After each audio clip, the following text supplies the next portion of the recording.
شرور أنفسنا ومن سيئات أعمالنا من يهده الله فلا مضل له ومن يضلل فلا هادي له أشهد أن لا إله إلا الله وحده لا شريك له وأشهد أن نبينا محمدا عبده ورسوله صلى الله عليه وعلى آله وأصحابه وسلم تسليما كثيرا أما بعد Ikhwatal iman, Bapak Ibu sekalian yang kami muliakan, rahimani wa rahimakumullahu ta'ala wa baraka fikum jami'a. Alhamdulillah, segala puji hanya milik Allah yang dengan curahan nikmat, karunia serta taufiknya memudahkan kita semua untuk kembali bersua di kesempatan pagi hari ini,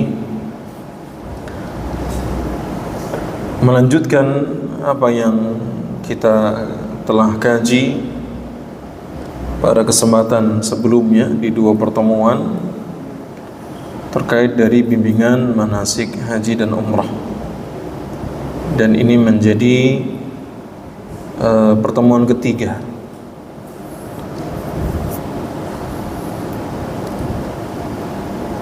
Di sesi pertama ini, setelah kita kemarin telah sempurna mempelajari fikih umrah ya, dari rukun-rukunnya ya, dari awal hingga akhir, baik itu terkait dengan ihram di miqat, kemudian melakukan tawaf, kemudian selesai dari tawaf melaksanakan salat sunnah 2 rakaat di belakang makam Ibrahim jika memungkinkan, lalu meminum air zam-zam, mengguyurkan sebagian air zam-zam ke kepala kita. Setelah itu kita menuju ke Safa untuk melakukan sa'i ya, sebanyak 7 kali antara sa'i dengan Marwah, lalu kemudian baru melakukan tahallul, yaitu cukur ya, rambut ya, baik untuk laki dan perempuan. Yang laki-laki diberikan dulu dan cukur pendek, sementara untuk wanita hanya mengambil satu ruas jari ya, dari rambutnya. Jadi dia ngumpulkan ya, rambutnya itu kemudian ambil satu ruas. Sekarang kita mulai masuk pada fikih haji, yang mana kita langsung masuk seakan-akan kita sekarang mau menuju hari tarwiyah atau tanggal 8 Dzulhijjah. Silakan bisa dibuka di aplikasi Bekal Haji. Nanti di sana ada fikih hajinya. Lalu masuk pada haji tamattu, karena kita fokuskan pada haji tamattu. Lalu di sana ada penjelasan, ada umrah, ada menetap di Mekah. Sekarang masuk pada pelaksanaan haji. Sudah dibuka? Kalau belum, bisa di-download dulu di aplikasi Play Store. Cari Bekal Haji Ustadz Firanda. Sudah? Baik. Kita masuk di hari tarwiyah atau tanggal 8 Dzulhijjah. Ya. Poin pertama, at-tarwiyah maknanya adalah mengangkut air untuk persediaan menghilangkan dahaga. Karena memang di Mina pada saat itu tidak ada air, sehingga jamaah haji itu mengangkut air untuk dibawa ke Mina, sehingga disebut dengan hari tarwiyah. Tidak ada kekhususan di hari tersebut, termasuk misalkan ada keyakinan, ada anjuran puasa sunnah di hari tarwiyah, itu tidak ada ya. Puasa Dzulhijjah, puasa sunnah Dzulhijjah itu dianjurkan dari tanggal 1 hingga tanggal 9. Namun dari tanggal 1 hingga 9 yang sangat ditekankan, dikhususkan hanya tanggal 9-nya, hari Arafah. Itu saja bagi yang tidak berhaji. Yang berhaji tidak diperbolehkan untuk melakukan, karena dia sedang wukuf di Arafah. Maka hari tarwiyah ini tidak ada kekhususan di dalamnya. Tidak bisa atau tidak bisa dijadikan itu hari khusus sehingga orang kalau misalkan puasa Dzulhijjah mulainya tanggal 8, 9 misalkan. Yang dianjurkan secara khusus tanggal 9-nya. 8 tidak ada. Maka boleh melakukan puasa di tanggal ke-8 hari tarwiyah kalau tidak diyakini dengan kekhususan tertentu. Boleh. Misalkan dari tanggal 1 sampai 9 Dzulhijjah kok longgare tanggal 8, 9, boleh. Tetapi kalau meyakini saya mau puasa tanggal 8, 9 karena 8 itu ada kekhususan tersendiri, maka ini tidak diperbolehkan. Kenapa? Karena tidak ada dalil yang khusus. Berbeda dengan hari Arafah, di mana di sana Nabi sallallahu alaihi wasallam memberikan keutamaan tersendiri, bisa menghapuskan dosa, dianjurkan untuk berpuasa Arafah. Kalau Nabi melakukannya dari tanggal 1 hingga tanggal 9 ketika tidak berhaji.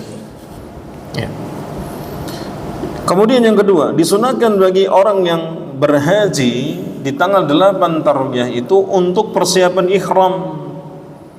Apa persiapan ihram itu? Misalkan mencukur yang perlu dicukur, memotong yang perlu dipotong, kuku dipotong, bulu kemaluan misalkan diperlukan untuk dipotong, misalkan sudah lebat misalkan gitu. Bulu ketiak mencabutnya, sehingga ketika seorang dia berihram sudah tidak butuh lagi. Dengan hal itu semua tidak mengganggu dirinya, dia fokus beribadah. Kuku yang panjang kadang-kadang bisa menjadi mengalihkan perhatian seorang. Maka lakukan persiapan ihram sebelum dia memakai kain ihram dan sebelum dia mengucapkan kalimat ihram. Dan hendaknya ia mandi.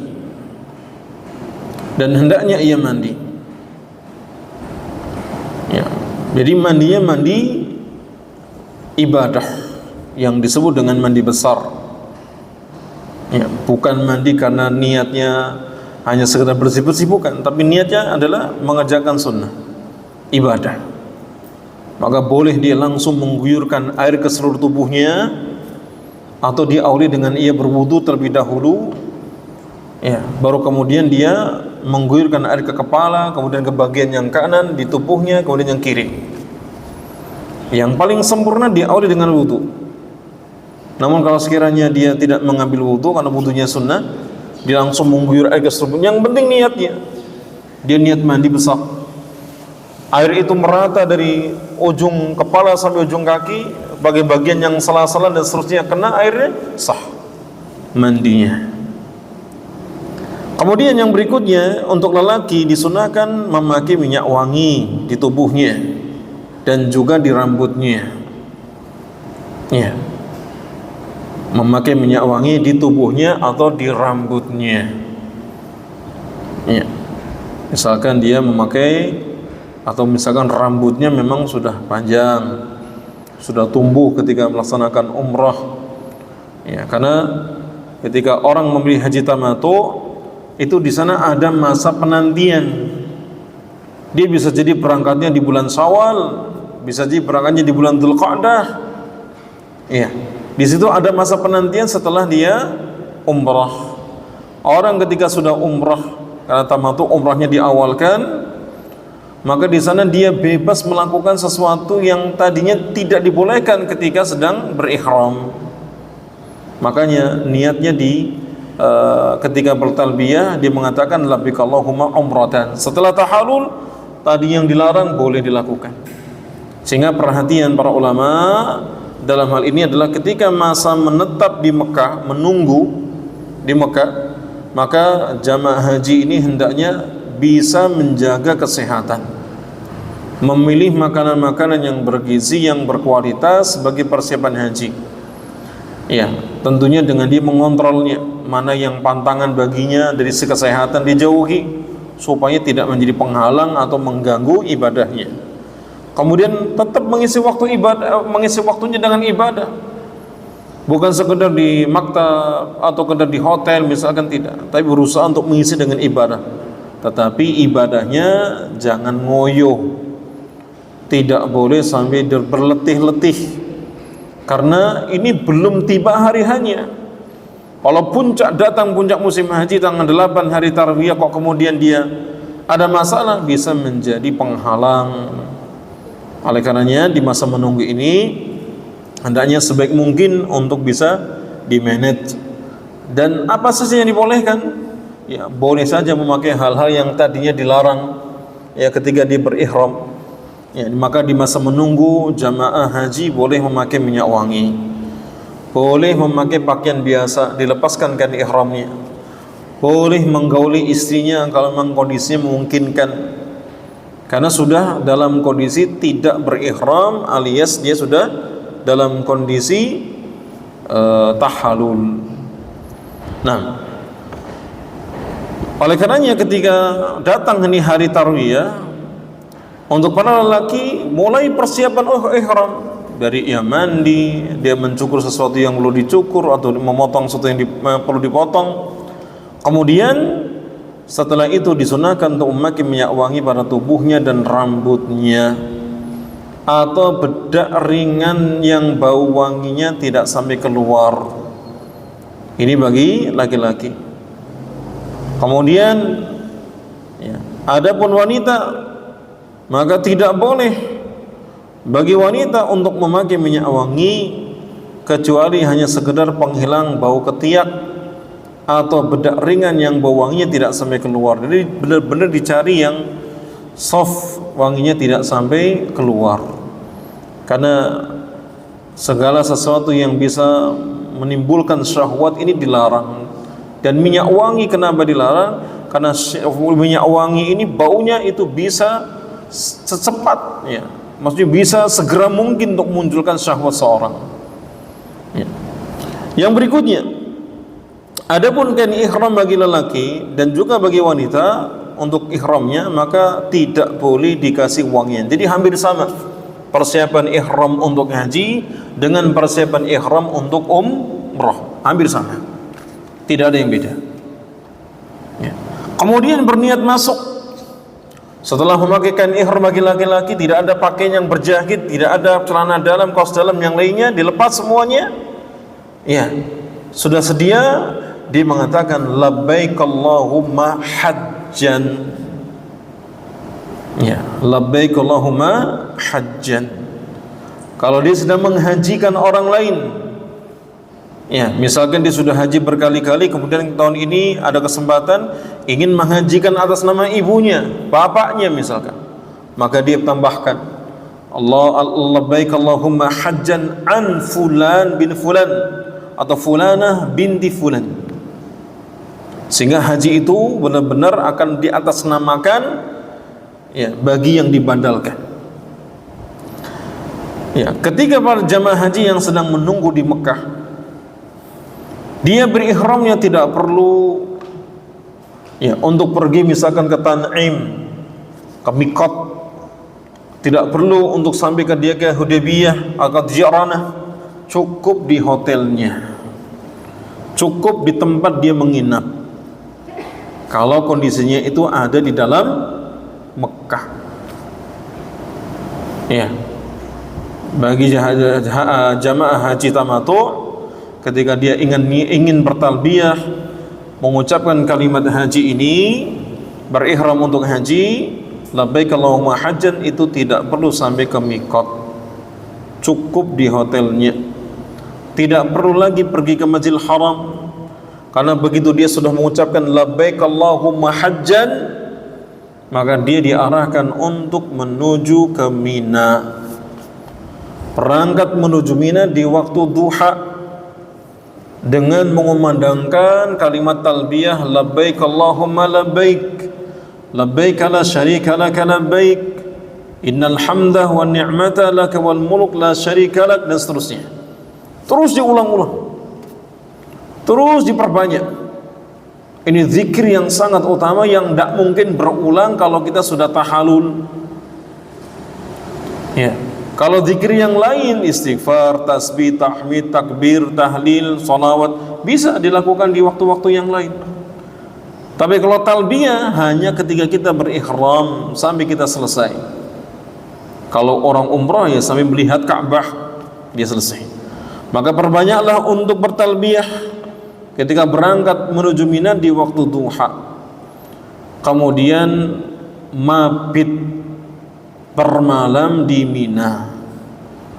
Bermalam di Mina di tanggal 8 Dzulhijjah itu hukumnya sunnah, tidak wajib. Oleh karenanya banyak kebijakan-kebijakan yang berbeda di antara jamaah haji atau di antara negara masing-masing. Contoh misalkan aturan yang dikeluarkan oleh Indonesia misalkan.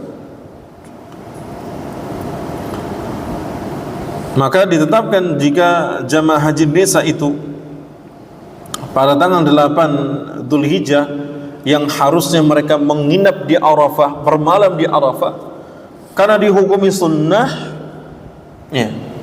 Kemudian untuk menghindari kemacetan, penumpukan jamaah, maka biasanya kebijakan dari Kemenak itu adalah bukan menuju ke Mina, tapi menuju ke Arafah. Kalau itu terjadi tidak mengapa, karena mabit di Mina tanggal 8 Dzulhijjah hari tarwiyah hukumnya sunnah. Kecuali kalau kita memang mandiri misalkan, kita tahu hukumnya, kita tahu langkah-langkahnya, kita sudah tahu ya, bagaimana cara mengaturnya, sudah berpengalaman, kita boleh untuk kemudian mabit di Mina, berusaha menjalankan sunnah Nabi SAW ini. Bahkan ada sebagian jamaah haji tak kala tanggal 8 itu sudah berangkat ke Padang Arafah, bahkan malamnya menginap di Arafah. Kalau ada kondisi yang demikian, maka berihramnya itu tanggal 8 ya. Maka mereka boleh berihram tak kala tanggal 8. Mereka juga boleh berihram di pagi hari, di hari Arafah tanggal 9 Dzulhijjah. Kalau tadi kan ihramnya di hotel gitu ya. Kalau dia niatnya mabit di mana? Di Mina. Tapi kalau sekarang dia diarahkan pengumuman misalkan ini grup ini langsung ke Arafah di tanggal 8 ini, kita malam di sana, maka boleh berihram tak kala tanggal 8 itu ya di Arafah, dan boleh juga berihram di pagi hari di Arafah tanggal 9 Dzulhijjah. Bahkan sebagian jamaah justru tanggal 7 siang Dzulhijjah itu sudah berangkat ke Mina untuk menghindari kemacetan. Kalau tadi kan langsung berangkat ke Arafah, ini ada tanggal 7-nya. Tanggal 7 Dzulhijjah sudah berangkat ke Mina untuk menghindari kemacetan. Maka mereka boleh berihram tanggal 7 ketika berangkat ke Mina. Dan lebih baik lagi mereka berihram di Mina tatkala duha tanggal 8 Dzulhijjah, karena itu yang disyariatkan.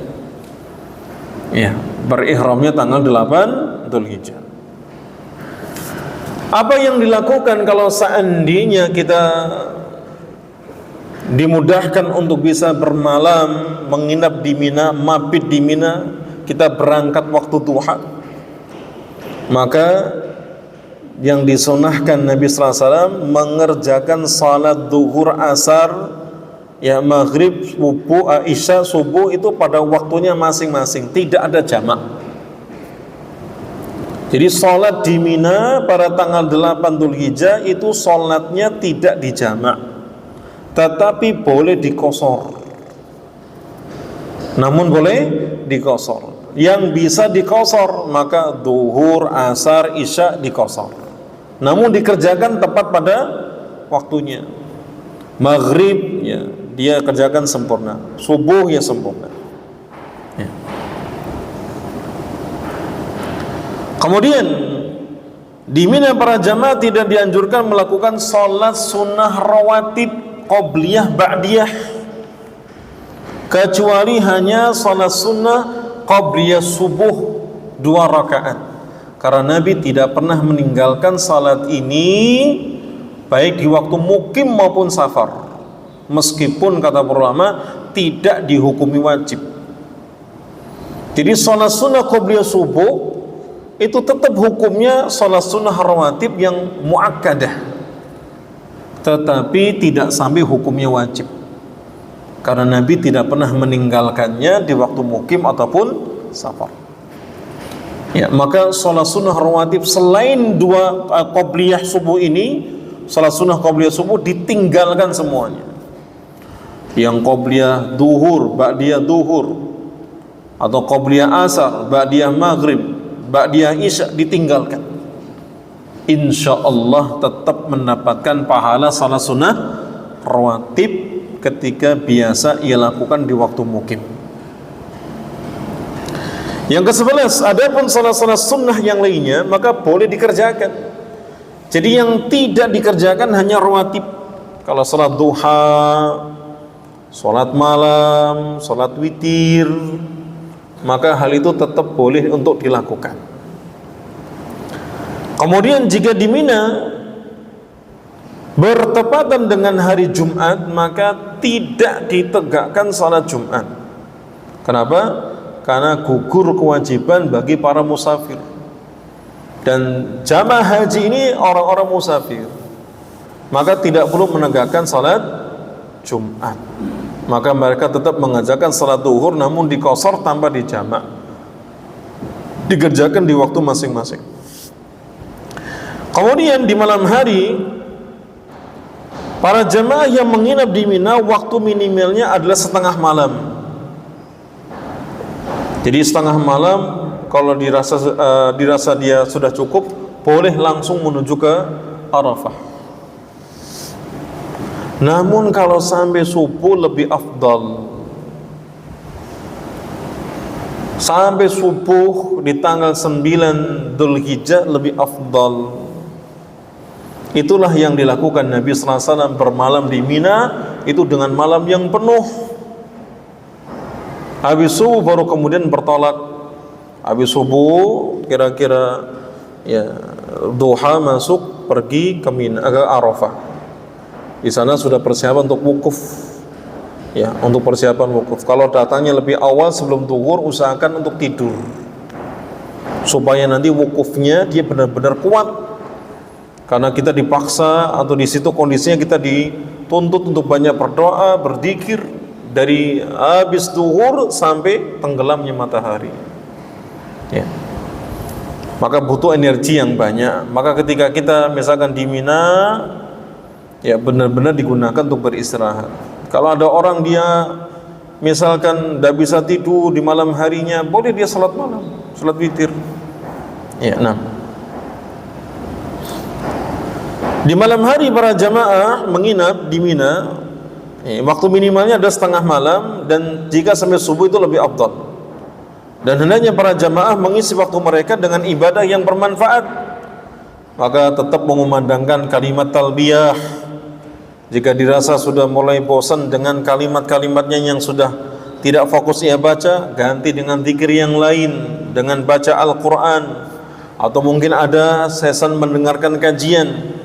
Biasanya ada nasihat-nasihat mau'idhah yang disampaikan para pembimbing, termasuk boleh mengerjakan salat malam. Terlebih lagi hari Tarwiyah tanggal 8 Dzulhijjah ini merupakan salah satu dari 10 hari pertama Dzulhijjah yang amal saleh di dalamnya itu sangat dicintai oleh Allah Subhanahu wa taala. Selesai amalan yang ada kaitannya di hari Tarwiyah. Ya, yang jadi masalah nanti biasanya ketika ada kebijakan tadi, bukan hari Tarwiyah ke Mina tapi ke Arafah. Maka kita harus bijak. Kalau kita memang masih belum ada pengalaman di tanah suci, kita juga nggak ada teman yang bisa untuk bertahan di Mina, mabit di Mina, maka bisa ikut langsung ke Arafah. Sekarang kita masuk pada hari Arafah pada tanggal 9 Dzulhijjah. Amalan apa saja yang dianjurkan di dalamnya? Ya. Sebelumnya mari kita mengenal tentang keutamaan hari Arafah tanggal 9 Dzulhijjah. Ini hari yang sangat istimewa, hari yang penuh dengan banyak keutamaan. Sungguh merugi kalau ada orang dia tidak kenal hari Arafah sementara dia dimudahkan untuk bertemu dengannya. Bahkan bisa berkumpul, bisa wukuf di Arafah. Ya. Para mengatakan bahwasanya hari yang Allah paling banyak mencatat hambanya dibebaskan di neraka itu adalah hari Arafah. Sampai-sampai Sufyan Ats-Tsauri ketika ditanya siapakah orang yang paling buruk di hari Arafah, saat wukuf di hari Arafah, maka Sufyan Ats-Tsauri beliau mengatakan itu orang yang dia berprasangka buruk Allah tidak akan mengampuni dosa-dosa para hamba. Ya. Sementara hari Arafah ini adalah hari Allah terbanyak membebaskan hambanya di neraka. Kalau bulan Ramadan tiap malamnya selama 30 malam kurang lebihnya Allah membebaskan hambanya dari neraka yang memenuhi kriteria. Tentunya yang malamnya dihidupkan untuk salat malam, bermunajat, berzikir, berdoa kepadanya. Di hari Arafah ini hari yang Allah Ta'ala paling banyak mencatat hambanya terbebaskan di neraka, baik yang ada di Arafah sedang wukuf ataupun yang di luar itu. Makanya sangat baik ketika seorang di Arafah dia menyambutnya bagi yang tidak berhaji itu dengan puasa hari Arafah.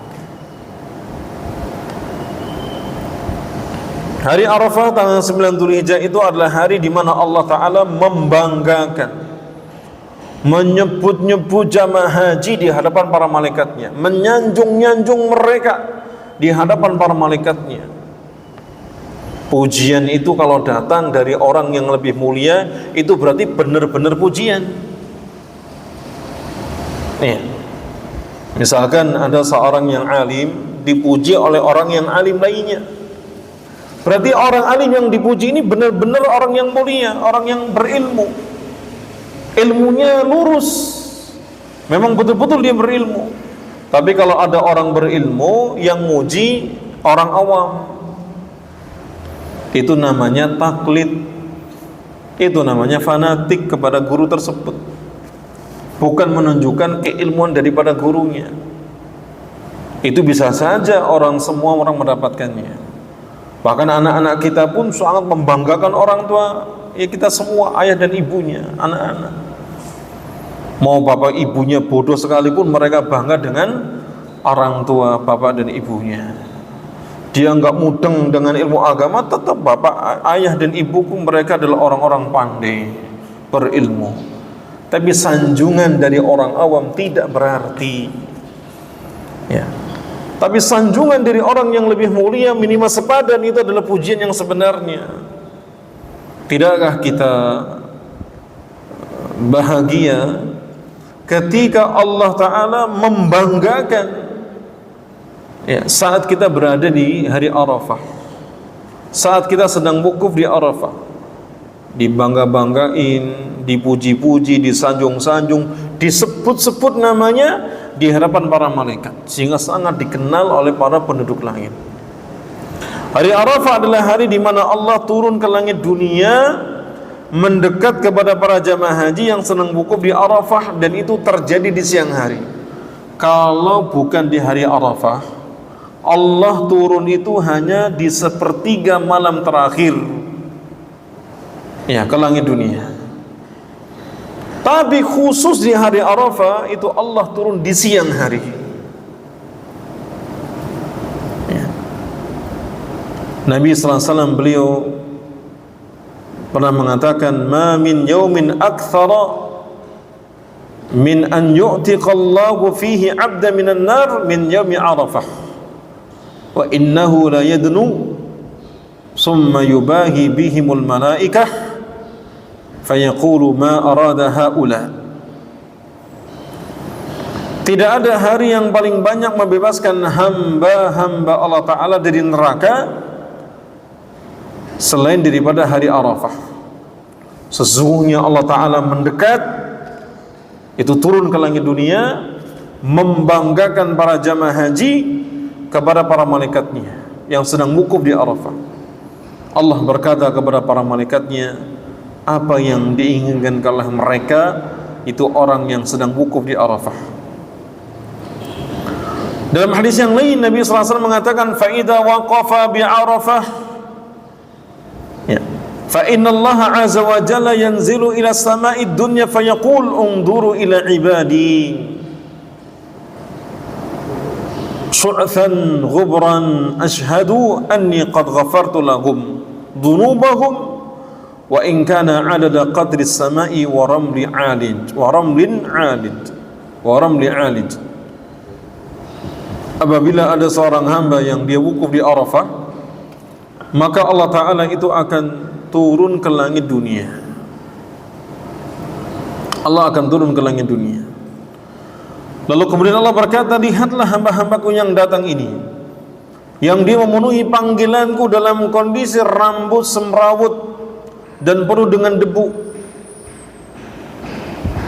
Ya, tidak ada yang kaya, tidak ada yang kemudian dia berpengaruh, tidak ada yang dia menjadi raja, semuanya sama, dengan kondisi yang sama, dengan pakaian yang sama, dalam kondisi yang sama. Maka saksikanlah wahai para malaikat, sesungguhnya aku telah mengampuni dosa-dosa mereka, meskipun sebanyak butiran-butiran air hujan atau sebanyak butiran-butiran pasir yang menjulang. Artinya sebanyak mungkin dosa dia akan diampuni. Maka sungguh merugi kalau ada orang berhaji, dia wukuf di Arafah, hatinya terkotori karena riya dan sum'ah, dengan ingin memamerkan ibadahnya ke hadapan khalayak. Sungguh merugi kalau dia kemudian melakukannya. Dia sudah kehilangan harta, tenaga, pikiran, waktu dan seterusnya, bahkan orang yang tercinta ditinggalkan. Namun begitu di sana dia tidak bisa menjaga daripada hatinya ketulusan dia dalam ibadah kepada Allah. Pengen selfie, pasang di status dan seterusnya. Na'udzubillahi min dzalik. Kita itu hanya perlu pengakuan dari Allah, bukan makhluk. Pengakuan dari Allah tidak akan bisa diri kecuali dengan keikhlasan, dengan kemurnian ibadah. Dan Nabi SAW ketika menyebutkan tentang ibadah haji pada umrah, ya, Allahumma hadi haja, ya, la riya'a fiha wa la sum'ah, itu menunjukkan bahwa ibadah haji, ibadah umrah sangat memungkinkan seseorang itu untuk bisa melakukan perbuatan riya dan sum'ah. Maka hati-hati di sini. Luruskan niat kita, berdoa kepada Allah supaya mengikhlaskan amal ibadah kita, karena yang memegang hati para hamba itu adalah Allah Subhanahu wa Ta'ala. Ya muqallibal qulub, wahai zat yang membolak-balikan hati.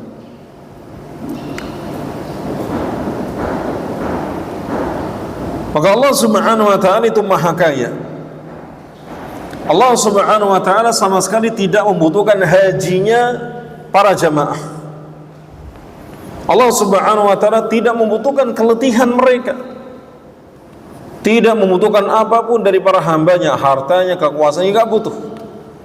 Tapi Allah Subhanahu wa Ta'ala membanggakan para jamaah haji di padang Arafah kepada para malaikat sebagai bentuk pemuliaan terhadap mereka. Ini manusia punya syahwat, punya akal, namun dia tunduk kepada aturan Allah. Dia terus dalam menjaga, yaitu menjaga ibadahnya hanya untuk Allah Subhanahu wa Ta'ala. Maka jamaah sekalian dirahmati Allah Ta'ala, kita sangat membutuhkan daripada keikhlasan. Hadirin jamaah sekalian yang dirahmati Allah Subhanahu wa Ta'ala, yang berikutnya, pada hari Arafah turun ayat-ayat yang menyebutkan tentang kesempurnaan Islam, sehingga Arafah ini begitu mulia karena sangat atau mudah dikenang di sepanjang zaman. Sampai-sampai ya, ada salah satu pendeta orang Yahudi yang begitu terpukau dengan keberadaan hari Arafah ini. Ya, dia pernah mendatangi Umar bin Khattab, kemudian mengatakan, ya Amirul Mukminin, ayatun fi kitabikum taqra'unaha law alaina ma'syaral yahud nazalat latakhadna dhalikal yawm 'idan. Wahai Amirul Mukminin, sungguh ada satu ayat di kitab suci kalian, yaitu Al-Quran, yang kalian membacanya. Jika ayat itu turun kepada kami, orang-orang Yahudi, tentu kami akan jadikan hari turunnya tersebut sebagai hari raya. Lalu Umar berkata kepadanya, ayyu ayat, ayat yang mana itu? Maka orang Yahudi, dia hafal Quran, mengatakan, al yauma akmaltu lakum dinakum wa atmamtu alaikum ni'mati wa raditu lakumul islam madinah. Pada hari ini telah aku sempurnakan bagi kalian agama kalian. Wa atmamtu alaikum ni'mati, dan aku sempurnakan atas kalian nikmatku, dan aku ridhoi Islam menjadi agama bagi kalian. Satu-satunya agama yang turun tentang ayat kesempurnaan agama itu hanya Islam. Agama-agama sebelumnya tidak pernah ada ayat-ayat yang menyebutkan tentang kesempurnaan agama mereka. Maka ini sangat dibanggakan orang Yahudi kalau seandainya turun kepada mereka. Ya. Maka Umar mengatakan, qad arafna dhalikal yawm wal makan alladhi nazalat fihi ala nabi sallallahu alaihi wasallam wa huwa qa'imun bi Arafah yaum jum'atin. Ya. Dikatakan, sungguh aku mengetahui ya, kapan atau hari itu kapan terjadinya. Jadi Umar mengetahui kapan ayat itu turun, di mana, kapan harinya, tempatnya di mana turun kepada Nabi sallallahu alaihi wasallam. Maka Umar menceritakan, wa huwa qa'imun bi Arafah yaum jum'atin. Ayat ini turun saat Nabi sedang wukuf di Arafah di hari Jumat. Oleh karenanya, ya, hari Arafah ini adalah hari yang agung, hari diturunkannya ayat tentang kesempurnaan nikmat Allah Ta'ala dan kesempurnaan Islam. Bahkan kalau ayat ini turun kepada orang Yahudi, akan dijadikan sebagai hari raya. Ya, hanya saja dalam Islam hari raya cukup ada dua, yaitu Idul Fitri dan Idul Adha. Yang berikutnya, hari Arafah disebut dengan masyhud, sebagaimana yang disebutkan dalam surah Al-Burud, wa syahidi wa masyhud, demi yang menyaksikan dan demi yang dipersaksikan. Kata Nabi sallallahu alaihi wasallam, wal yaumul masyhud yaum Arafah wa syahidu yaumul jum'ah. Hari yang dipersaksikan itu adalah hari Arafah, dan hari yang menyaksikan itu adalah hari Jumat. Ya, ini keutamaan daripada hari Arafah. Maka jamaah haji, ya, ketika tiba di Arafah di tanggal 9 Arafah, 9 Dzulhijjah, hari Arafah, tidak disunahkan untuk berpuasa pada hari Arafah, karena mereka sedang menunaikan ibadah yang mulia, yaitu wukuf, ya, di Arafah, yang menjadi rukun haji yang paling penting. Sampai Nabi mengatakan, al-hajju Arafah, ya, haji itu adalah dengan wukuf di Arafah. Sedangkan orang yang berpuasa saat wukuf dapat menyebabkan menjadi kurang maksimal dalam beribadah kepada Allah, karena dia lemas, apalagi terik matahari begitu panas, bisa sampai 50 derajat, ya, maka sangat berat kalau dilakukan dengan cara berpuasa. Sehingga jamaah haji tidak disunahkan untuk berpuasa Arafah. Puasa Arafah hanya dianjurkan, disyariatkan bagi mereka yang tidak berhaji. Ya. Yang berikutnya berkaitan dengan puasa di hari Arafah,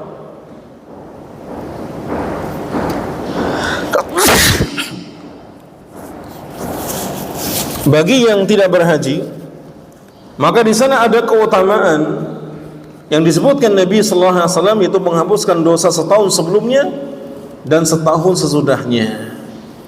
Nabi SAW mengatakan, siyamu yaumi Arafah ahtasibu 'ala Allahi an yukaffira as-sanah allati qablahu wa sanah allati ba'dahu.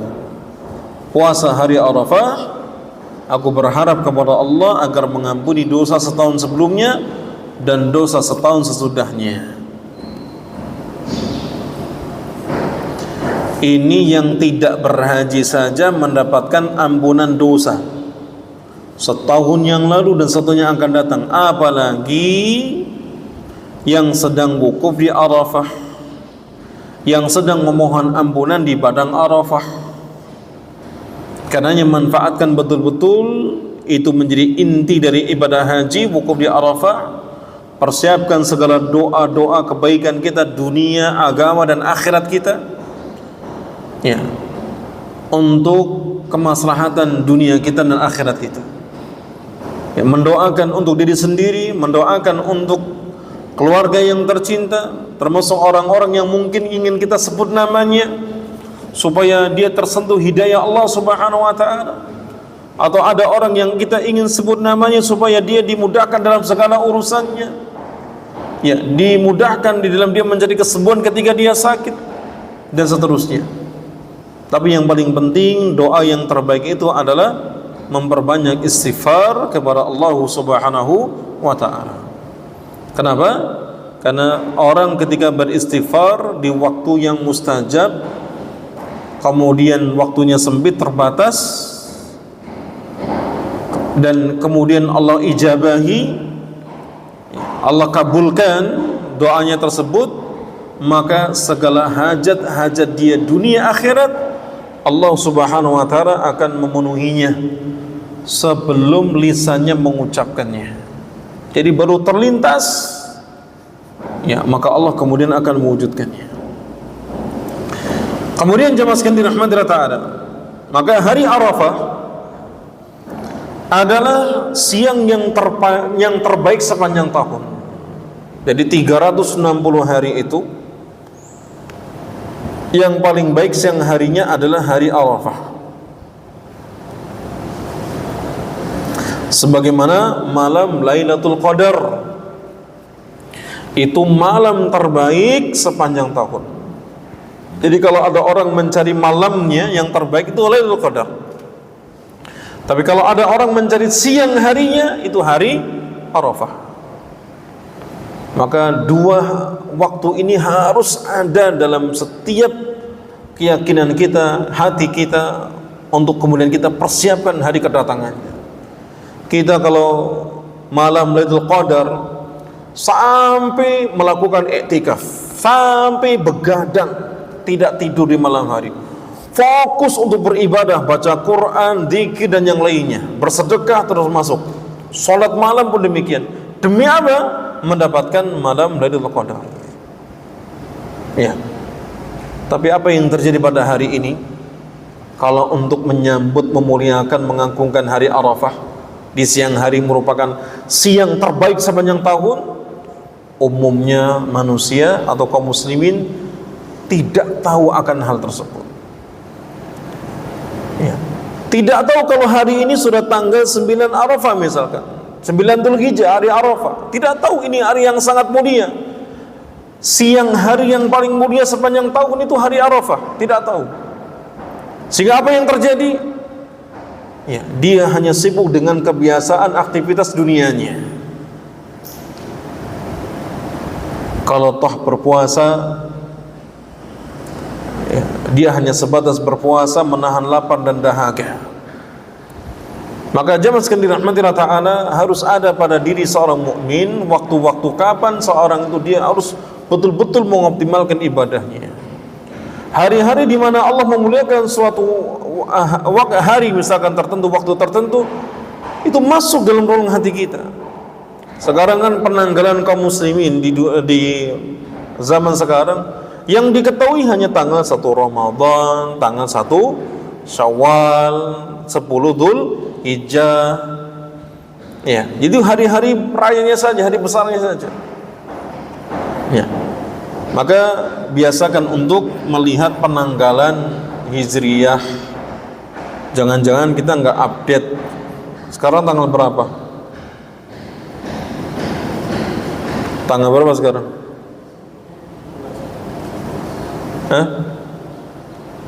Tanggal 1 Sya'ban. Tanggal 1 Sya'ban. Nek 11 yuk bener, tapi Februari. Ya. Tanggal 1 Sya'ban. Ya, sudah menjelang Ramadan. Sya'ban itu dikatakan Syahrul Qurra, bulannya para pembaca Al-Quran. Jadi kalau ingin kita sukses dalam mengkhatamkan Quran, ya dimulai dari bulan Sya'ban, sering membaca Quran dan mengkhatamkannya. Nanti begitu masuk Ramadan, nggak kaget. Ya, kagetnya apa? Kalau sudah sekali khatam, kadang bosen. Nantilah kan sudah beres. Mau ngulang yang kedua, yang ketiga, sudah hilang semangatnya. Karena kaget. Harus baca terus ketika Ramadan. Coba kalau dimulai di Sya'ban. Ya, mudah-mudahan kita diberikan kelancaran untuk bisa mengkhatamkan Quran. Amin. Selanjutnya, yang kedua ya, orang yang hendak wukuf harus memastikan bahwa ia wukuf di padang Arafah. Maka nanti di Arafah itu ada plakat atau pelang yang menunjukkan batasan-batasan Arafah. Insya Allah mudah, ya, mudah untuk dilihat, dipahami tentang plakat atau pelang-pelang batasan-batasan yang menunjukkan ini area Arafah, ini bukan area Arafah. Ya. Dan alhamdulillah semua tenda-tenda jamaah haji yang resmi ini, termasuk tenda-tenda jamaah haji Indonesia, lokasinya berada di area Arafah. Jadi seandainya kita tinggalnya di tenda-tenda tersebut, itu sudah wukuf di Arafah, karena sudah masuk area Arafah.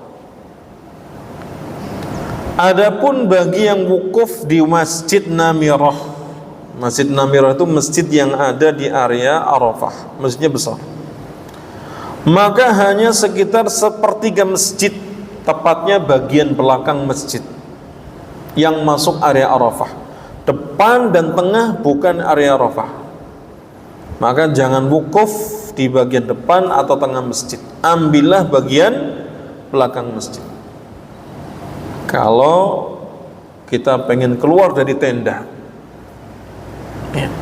Kemudian jamaah haji tidak perlu jauh-jauh mencari Jabal Rahmah. Ini lokasi yang sangat jauh dari tenda haji jamaah Indonesia. Demikian pula tidak disyariatkan untuk naik ke Jabal Rahmah. Ini kan jabal, gunung yang diyakini tempat pertemunya Nabi Adam dengan Hawa. Jadi itu simbol kasih sayang, simbol keromantisan, simbol keharmonisan rumah tangga gitu, macam-macam. Jadi ada upaya untuk sampai pergi ke puncak Jabal Rahmah. Itu tidak disyariatkan dan tidak perlu. Apalagi dalam kondisi fisik kita yang terbatas, ya. Apalagi kalau bawa yang sakit misalkan, sudah di tenda kita itu sudah dianggap wukuf. Ya. Barang siapa yang dia wukufnya di luar Arafah hingga habis waktu wukuf, maka hajinya tidak sah. Karena kunci haji itu ada di wukuf di Arafah. Bagaimana kita mengetahui batasan wukuf di Arafah itu sah? Maka kata para ulama, wukuf di Arafah hanya sah jika di waktu disyariatkannya untuk wukuf. Kalau di luar itu ya tidak sah, atau sebelumnya juga nggak sah. Waktu untuk memulai wukuf itu menurut jumhur ulama dimulai sejak waktu duhur. Karenanya jika jamaah kok tibanya di Arafah di pagi hari, sebaiknya mereka istirahat. Apalagi datangnya tanggal 8 ya. Maka banyak-banyak untuk beristirahat agar ketika nanti duhur datang dia kuat untuk berdoa, tidak sampai mengantuk, karena waktunya hingga maghrib. Waktunya hingga maghrib. Kita kalau daurah ngaji sehari dari pagi sampai maghrib gimana? Lelah ya, capek. Ini saja jam 9 sampai duhur, kadang-kadang wis ya nambah lagi nggak, aduh macam-macam ya. Apalagi ini waktunya dari duhur sampai maghrib. Maka coba latihan kita berdoa sekuat apa sih kita berdoa itu ya. Zikir sesudah salam saja banyak orang yang nggak sabar, pengen cepat-cepat ya, pergi bangkit dari tempat zikirnya, tempat salatnya. Apalagi kalau salatnya di rumah, tur disambi, kompornya dia nyala, begitu assalamualaikum langsung wur ya, hilang kabeh mukenane. Padahal zikir sesudah salam itu adalah waktu terbaik.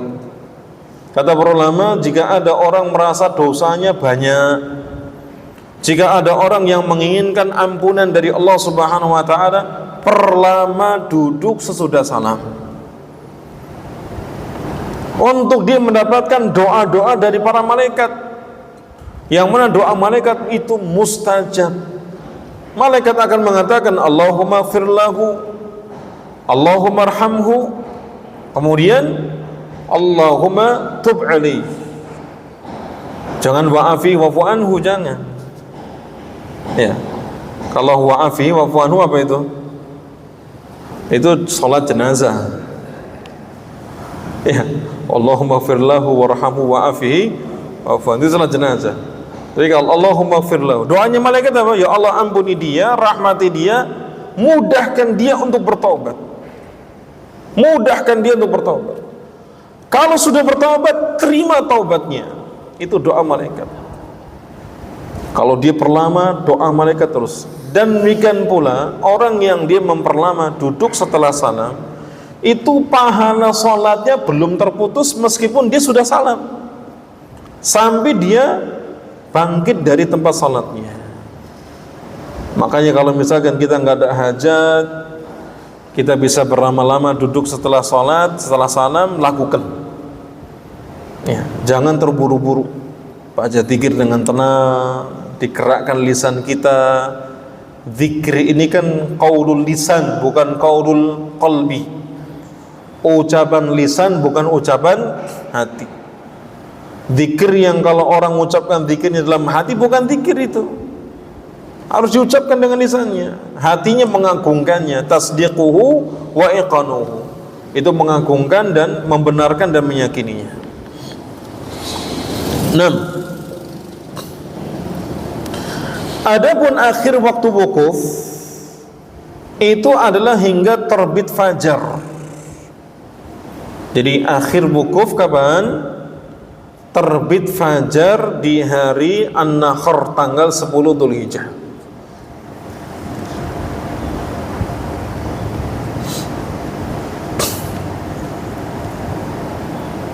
Maka bagi yang tidak berhalangan, wukufnya seorang di Arafah itu dari waktu duhur hingga terbenam matahari. Jika ada orang yang keluar dari padang Arafah sebelum terbenam matahari, ini dia akan menuju mana? Ke Musdalifah. yang harusnya habis maghrib dia lakukan sebelum maghrib. Alasannya ini sakit, orang tua, ya, dan macam-macam. Kalau ada orang yang keluar dari padang Arafah sebelum terbenam matahari, jika ia kembali ke Arafah meskipun telah malam, ia tidak perlu membayar fidyah. Adapun jika ia keluar sebelum terbenam matahari dan tidak kembali, maka ia wajib untuk membayar dam. Maka yang lebih hati-hati dan sesuai sunnah adalah wukuf dari zuhur hingga terbenam matahari. Kalau yang berhalangan tidak mengapa, ya, wukuf di malam hari yang penting sebelum terbit fajar. Jadi, ya, bagi yang berhalangan tidak mengapa wukufnya di malam hari. Mungkin di siang hari terlalu panas, ya, dia nggak bisa, maka boleh wukufnya di malam hari. Yang penting, ya, sebelum terbit fajar. Karena waktu batas akhirnya apa? Terbit fajar di Yaumun Nahar tanggal 10 Dzulhijjah. Ya, maka ketentuan wukuf itu dari sebelum duhur atau sejak waktu duhur sampai terbenam matahari. Itu ukuran yang disyariatkan. Kalau waktunya dari sejak duhur sampai terbit fajar di Yaumun Nahar. Kalau ada orang yang berhalangan, dia boleh wukuf, ya, di malam hari, ya, dia ambil sampai dia terbit matahari misalnya, ya. Kemudian apa saja yang disunahkan ketika di Arafah? Maka bagi imam salat itu disunahkan untuk berkhutbah setelah masuk waktu duhur. Namun khutbah itu dilakukan sebelum salat. Jadi setelah khutbah baru adzan. Sudah masuk waktu duhur, ya, lalu dilakukanlah khutbah Arafah,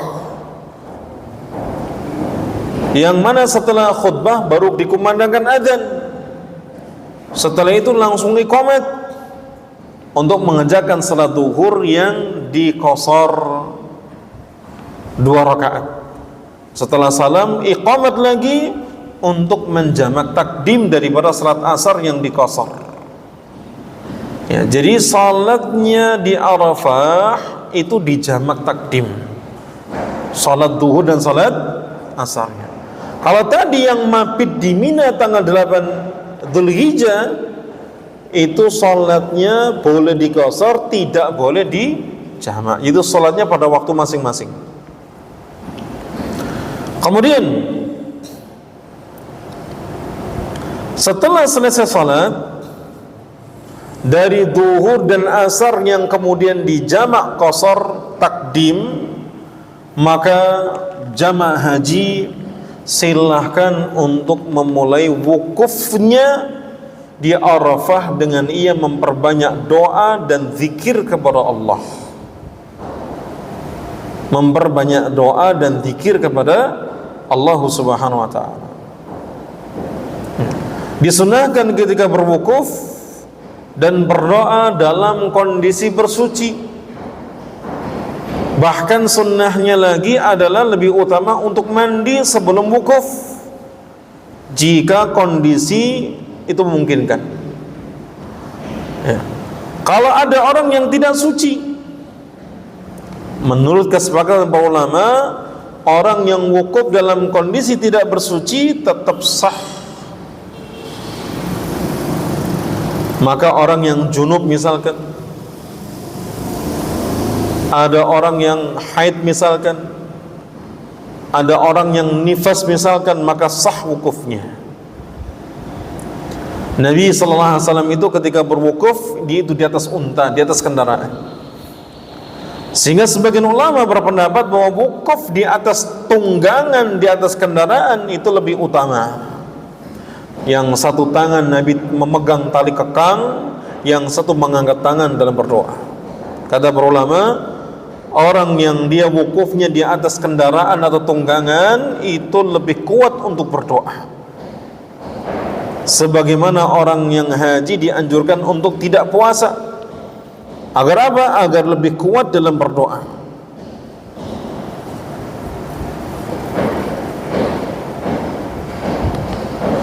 Kemudian jemaah sekalian dirahmati Allah Ta'ala,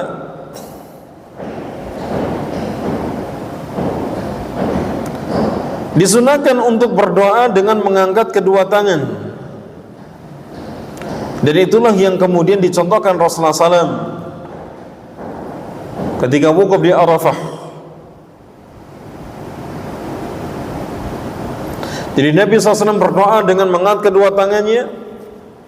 Ketika ontanya bergerak memeringkan Nabi SAW, maka Nabi kemudian mengambil tali kekangnya, ya, untuk berpegangan, dan tangan satunya dia mengangkat untuk berdoa. Di sini kita bisa melihat bagaimana semangatnya Nabi SAW di dalam berdoa saat wukuf di Arafah, meskipun hanya satu tangan yang terangkat. Karena satu tangan lagi Nabi gunakan untuk menggang tali kekang unta yang Nabi tunggangi. Kemudian tidak ada doa khusus di Arafah. Tidak ada doa khusus di Arafah kecuali hanya zikir. Ya, tidak ada doa khusus di Arafah kecuali hanya zikir. Yaitu kalimat la ilaha illallah wahdahu la syarikalah lahul mulku wa lahul hamdu wa huwa ala kulli syai'in qadir. Yang mana dikatakan oleh Abdullah Amr bin As, kana aktsaru du'ai Rasulullah SAW yauma Arafah la ilaha illallah wahdahu la syarikalah lahul mulku wa lahul hamdu wa huwa ala kulli syai'in qadir. Itu kalimat tauhid. Rasulullah SAW, doa Rasulullah SAW yang paling banyak beliau ucapkan ketika di hari Arafah itu adalah la ilaha illallah wahdahu la syarikalah lahul mulku wa lahul hamdu wa huwa ala kulli syai'in qadir. Nabi mengatakan khairud du'a du'a yaum Arafah. Sebaik-baik doa itu adalah doa di hari Arafah. Dan doa yang paling baik yang diucapkan oleh para nabi termasuk Rasulullah SAW itu adalah kalimat tadi, la ilaha illallah wahdahu la syarikalah lahul mulku wa lahul hamdu wa huwa ala kulli syai'in qadir. Selain itu boleh tidak dengan zikir yang lain, boleh. Dia berdoa dengan apa saja, dengan zikir apa saja yang ia sukai, boleh. Yang ia lakukan sampai maghrib. Kalau zikir ini sudah bosan, pindah zikir yang lain, nanti diulang lagi. Bila perlu kita membawa buku panduan doa-doa, kumpulan doa dari Quran dan Sunnah misalkan, yang kita sudah pelajari makna-maknanya, kandungan-kandungannya, maksud-maksudnya, lalu kita baca di situ berbanyak. Dibaca dengan tenang, dengan penuh penghayatan, dengan penuh keyakinan doa kita akan dikabulkan. Ya, ya, nggak ada orang berdoa kok dari zuhur sampai maghrib, kecuali hanya pada musim haji. Kalau kunut witir dongannya berdoanya setengah jam saja sudah jamaahnya sudah tangannya yang dari atas sambil turun sampai ditaruh di dada. Kan gitu. Ya. Ini kita berdoa di Arafah, semoga diberikan kekuatan, ya, diberikan ketulusan, dan jangan panik. Jangan kemudian fokus kepada yang sekitar kita, karena orang-orang sekitar itu bisa memalingkan kita dalam doa, ya, sehingga kita fokus ke diri sendiri dengan hajat-hajat kita, keinginan-keinginan kita dalam perkara dunia ataupun akhirat. Kemudian masuk pada poin ke-10. Ini masih katanya ya, atau ke-11. Di antara bentuk pemulihan Allah kepada para jamaah haji yang wukuf di Arafah adalah Allah menerima syafaat mereka terhadap orang-orang yang mereka doakan, sehingga Allah juga mengampuni mereka. Ini Masya Allah ini. Ya, bentuk pemulihan Allah kepada jamaah haji itu Allah menerima syafaat mereka terhadap orang-orang yang mereka doakan. Ya. Jadi jamaah haji yang mendoakan orang lain, mendoakan anaknya sendiri, temannya sendiri, tetangganya, karib kerabatnya, orang tuanya, itu bisa memberi syafaat kepada mereka. Sehingga mereka pun, orang-orang yang didoakan ini akan mendapatkan ampunan dari Allah Subhanahu wa ta'ala. Yang berikutnya, peringatan yang ke-12. Hendaknya seseorang bersemangat untuk berdoa di padang Arafah dengan doa-doa yang datang dari Nabi sallallahu alaihi wasallam. Doa-doa yang ma'thurat, yang bersumberkan dari Nabi sallallahu alaihi wasallam itu lebih bagus, lebih baik. Banyak kandungannya. Ya. Sehingga kita dituntut hanya mencukupkan doa-doa itu dari Rasulullah sallallahu alaihi wasallam.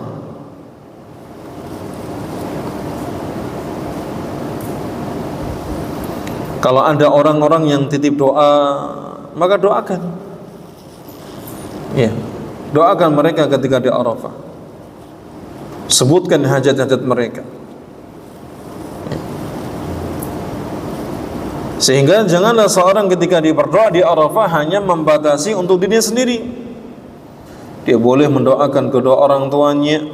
Ini sosok manusia yang paling berjasa dalam kehidupannya, yang tulus mencintainya, yang mendoakan dia sepanjang waktu dengan doa-doa kebaikan. Ya. Demikian pula mendoakan untuk kakak adiknya, kerabatnya, bahkan kaum muslimin secara umum.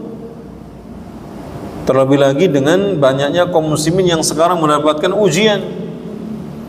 Ada yang mengalami perang saudara seperti di Sudan misalkan.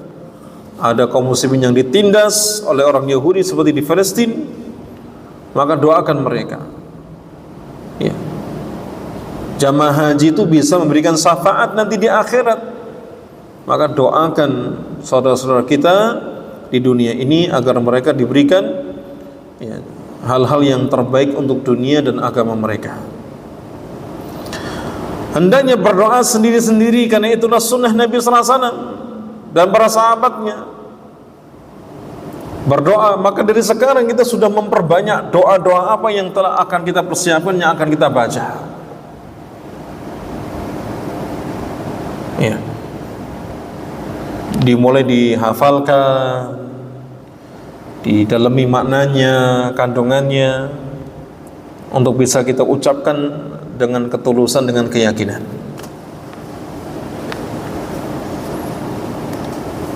Kemudian ikhlas di dalam berdoa. Maka hindari berpuasa sambil berdoa atau berfoto selfie misalkan. Ya, maka tidak sibuk dengan hal demikian. Karena apa? Kalau doanya, wukufnya dan hajinya terancam dengan riya, dan itu bisa menghilangkan pahalanya. Syaitan itu tidak peduli sebanyak apa kita beribadah. Yang penting syaitan, ya, yang penting bagi syaitan apa? Ibadah tersebut tidak diterima karena tercampur dengan riya, ingin dipuji atau dilihat orang. Yang kemudian yang berikutnya, yang terakhir, jika telah tiba azan maghrib, baru kemudian jamaah haji bertolak ke Arafah menuju Musdalifah dengan tetap bertalbiyah dan berzikir dalam perjalanan menuju Musdalifah.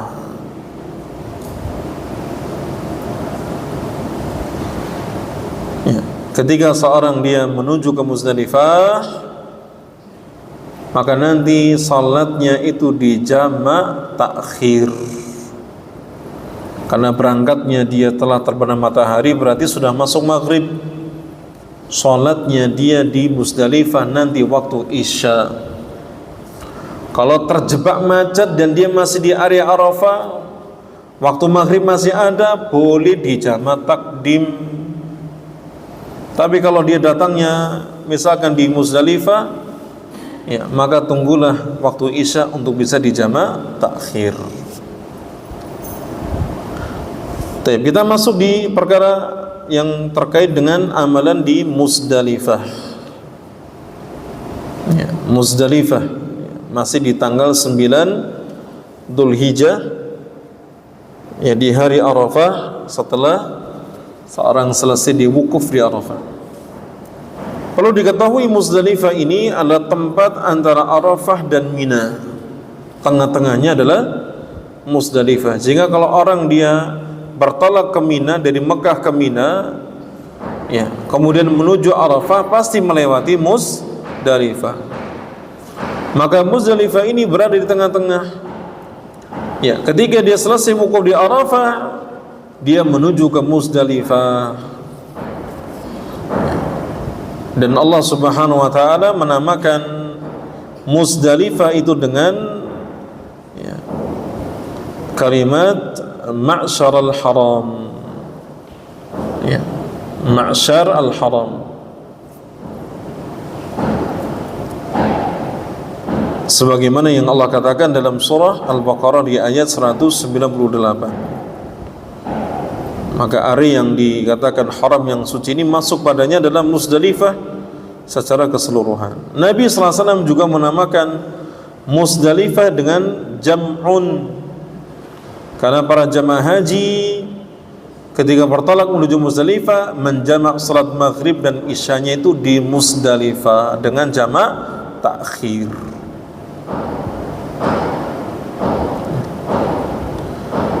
Maka jamaah sekalian dirahmati Allah Ta'ala, jika jamaah haji ini tiba di Muzdalifah, kegiatan pertama yang ia lakukan adalah salat maghrib dan isya dengan jamak takhir, sekali adzan dengan 2 iqamah. Kemudian catatannya di sini dikatakan, jika seorang ternyata saat menunggu bus jemputan di Arafah itu ternyata bisnya terlambat datang hingga malam semakin larut, atau ternyata dia terjebak di dalam kemacetan, ya, mungkin di jalan atau ada hambatan di jalan, dan khawatir jika datang ke Muzdalifah atau sampai Muzdalifah itu waktu isya sudah habis, maka boleh salat maghrib dan isyanya itu dilakukan sebelum sampai di Muzdalifah. Dia lakukan sebelum sampai di Muzdalifah.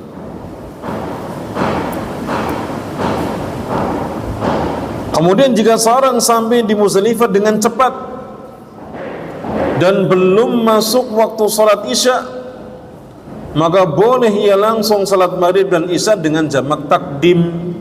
Sunnahnya jamak takhir. Subhanallah, dia sampai ke Muzdalifah lebih cepat, bahkan maghribnya itu apa? Belum habis, ya. Maka boleh baginya untuk menjamak maghrib dan isya dengan jamak takdim.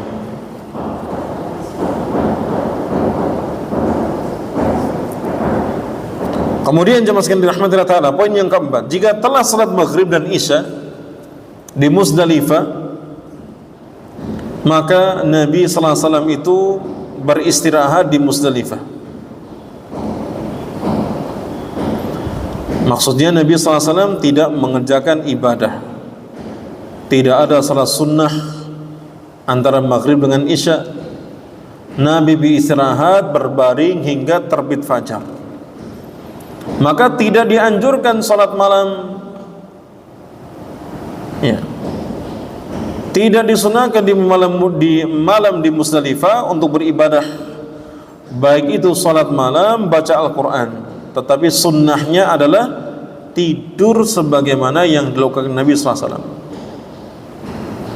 Ya. Boleh nggak tetap melakukan salat witir? Maka di sini ada perselisihan di kalangan para ulama, karena tidak ada satu riwayat pun yang menunjukkan Nabi salat witir di malam Muzdalifah, sehingga sebagian ulama tidak memandang tidak dianjurkan salat witir di malam tersebut. Namun sebagai ulama yang lain memandang tetap dibolehkan salat witir menurut keumuman dari hadis Nabi sallallahu alaihi wasallam bahwa witir ini salat yang Nabi tidak tinggalkan di waktu mukim dan di waktu safar.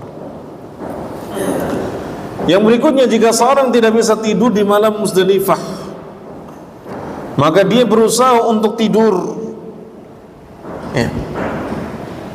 Jadi ada orang yang dia tidak bisa tidur di malam Muzdalifah, maka dia berusaha untuk tidur, dan boleh saja baginya untuk berzikir sambil berbaring di malam tersebut sambil mengisi waktu kosong daripada tidak bermanfaat. Ya.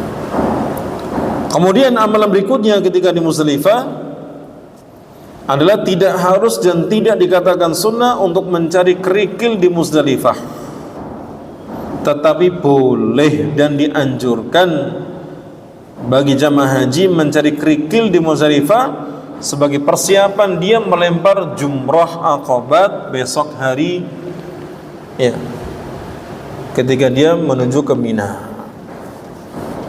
Ya, hanya saja di Muzdalifah itu banyak tersedia kerikil, ya, berbeda ketika di Mina.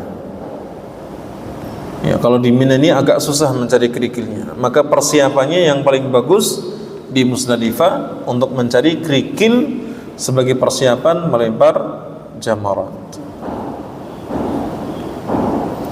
Bagi orang yang kuat dan tidak ada uzur, wajib untuk mabit bermalam di Muzdalifah sampai sholat subuh.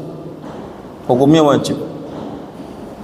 Adapun bagi orang yang lemah seperti anak-anak, para wanita, orang tua, orang yang sakit atau yang uzur, maka dibolehkan bagi mereka meninggalkan Muzdalifah setelah lewat tengah malam.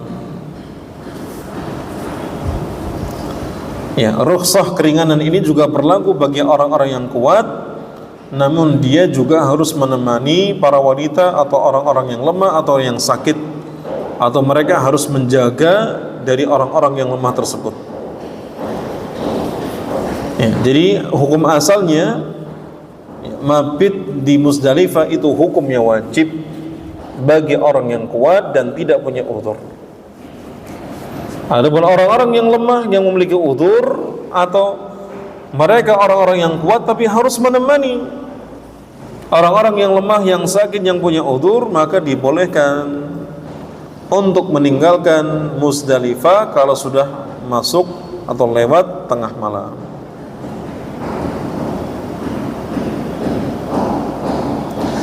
Kemudian yang ketujuh, disunahkan bagi jamaah haji setelah mabit di Muzdalifah untuk salat subuh di Muzdalifah di awal waktunya. Kemudian setelah itu berdoa kepada Allah hingga matahari sangat menguning menjelang terbit. Namun sebelum terbit barulah dia kemudian bergerak, ya, meninggalkan Muzdalifah, beranjak menuju ke Mina. Ya. Dan disunahkan sebelum matahari terbit para jamaah haji berangkat meninggalkan Muzdalifah menuju Mina. Barang siapa yang tidak mabit di Muzdalifah tanpa uzur, maka harus membayar dam karena telah meninggalkan satu di antara kewajiban haji. Taib.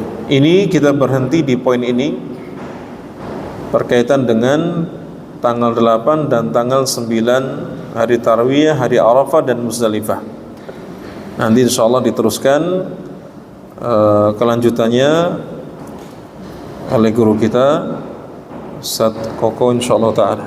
Kita cukupkan di sesi pertama ini, kita istirahat 10 menit untuk kita lanjutkan pada sesi yang kedua. Aku qouli hadza wa sallallahu ala nabiyyina Muhammadin wa ala alihi wa sahbihi ajma'in wa akhiru da'wana alhamdulillahi rabbil alamin.